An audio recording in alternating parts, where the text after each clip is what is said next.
أعوذ بالله من الشيطان الرجيم بسم الله الرحمن الرحيم. àwọn ìjà tún kò sí ṣètánì yíyá yìí bàbá wa Al-Mubarak An-Nafi Ọlọ́run jẹ́ kí á rí bàbá pẹ́ bàbá wa jíyọ bí ọjọ́ Ọlọ́run jẹ́ kẹ́mi yóò gùn. Amina. bàbá wa àgbà Al-Mudir Ọlọ́run jẹ́ ká rí pẹ́. Amin. bàbá wa Al-Khalifa bàbá wa Mudir wa nínú ọgbà wa ní Daaru lọ́wọ́ Ọlọ́run jẹ́ ká rí pẹ́ àti gbà wá fà wá Ọlọ́run jẹ́ kẹ́mi yóò gùn. mo kí àfà wa àgbà abálámúnigun Sírù. Adamallahu hayatahu. ẹ̀rọ àwọn tó ń gba àlejò dà bá ń fún àfà Sírù níbí kan Ọlọ́run jẹ́ ká rí àwọn àfà wa pẹ́. Amina. orí tòní yìí Ìjàs ló bá dé. Akramakumullah. tẹ́yà bá fojú wo ìkàlẹ̀ yóò rí i pé àwọn tẹ́yìn ó kí gan yọ̀rọ̀ tẹ́yìn ó sọ̀lọ̀. tẹ́yà àsìkò bá wá rí báyìí ìmọ̀ Bàṣírí Jáìl tásìkò bá rí báyìí Jáìl yóò gbà yìí bí èmi tí ìmọ̀ kankan yìí náà.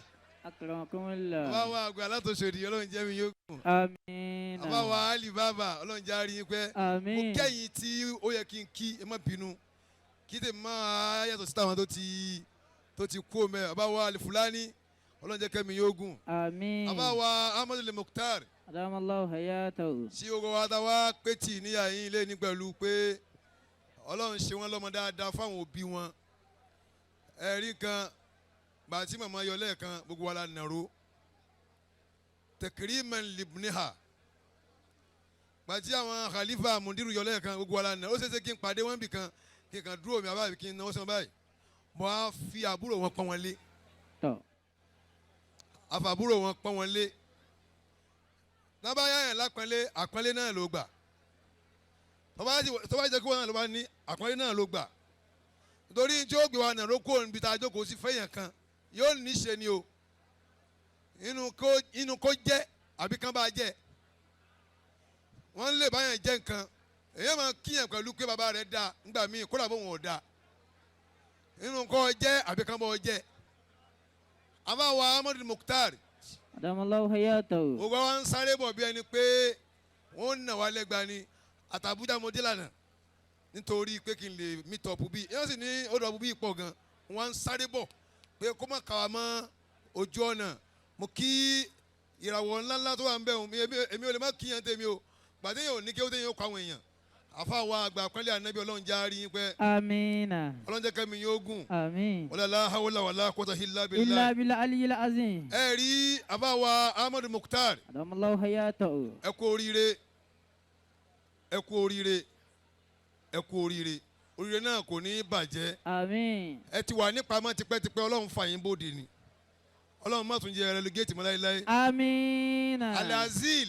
èyí tẹ́mi tí ó jẹ́ ọ̀rọ̀ kékeré àwọn ọmọ tó bá jọ máa pilẹ̀ lantajida asila yunkirule asila àwọn tó bá jẹ́ ọmọ àwọn èèyàn gidi tó bá pàdé ara wọn òun ní jara wọn yàn.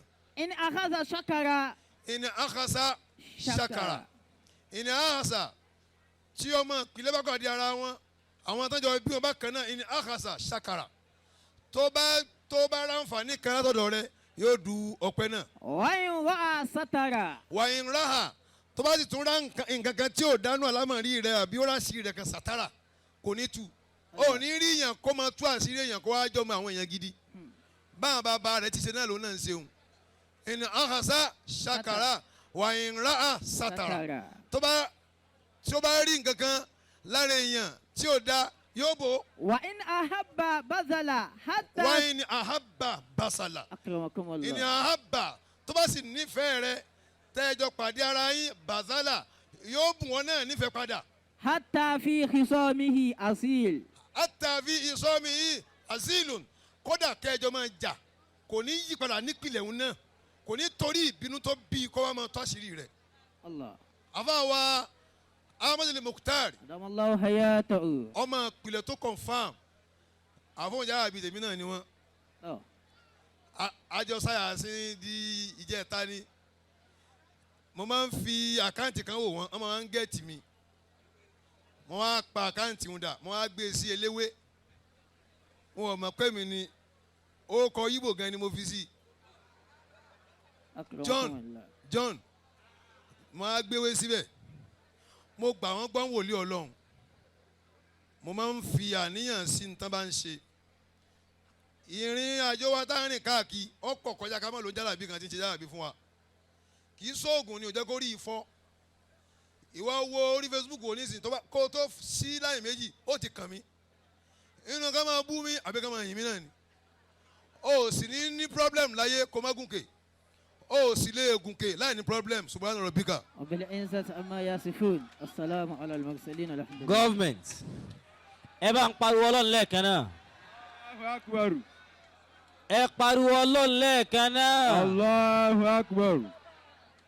bẹ́ẹ̀ bá wo ọ̀rọ̀ ìjọba wọ́n mú násù wá wọ́n wá mú Yorùbá ara wọn wọ́n sọ ọ́ di násù parí ọ̀rọ̀ Ọlọ́run kó jẹ́ kẹ́mi yín ogun Àmín. Ọlọ́run má fi nǹkan sàláfíà yín o. Àmín. ọmọ ara bismillah ọmọ ara bismillah adakir ọmọ ara láàrin ìṣẹ́jú márùn-ún láàrin ìṣẹ́jú márùn-ún bismillah hayyallahu shaykhana abawa labibi Ọlọ́run má ṣe jẹ́ àrí yín pẹ́ o. Àmín.